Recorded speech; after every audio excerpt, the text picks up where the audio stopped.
So hello guys, welcome back to our new video. So guys, आज की video में हम लोग बनाने वाले हैं हॉट एयर बलून। जैसे कि आप सभी को पता ही होगा कि हमने जो है पिछले वीडियो में हॉट एयर बलून को बनाया था, जो कि बुरी तरीके से असफल हुआ।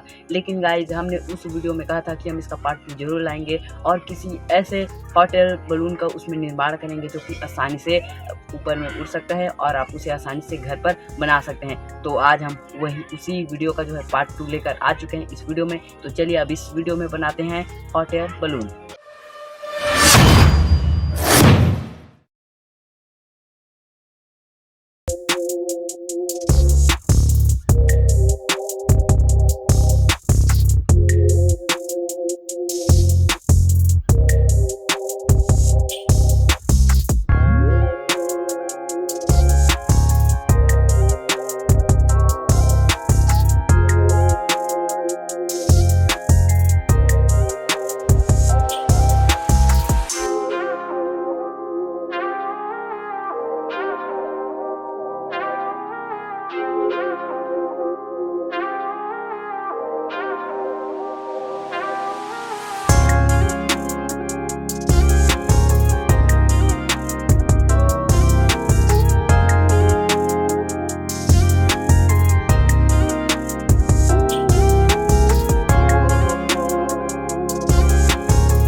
तो चलिए अब इसे उड़ाते हैं।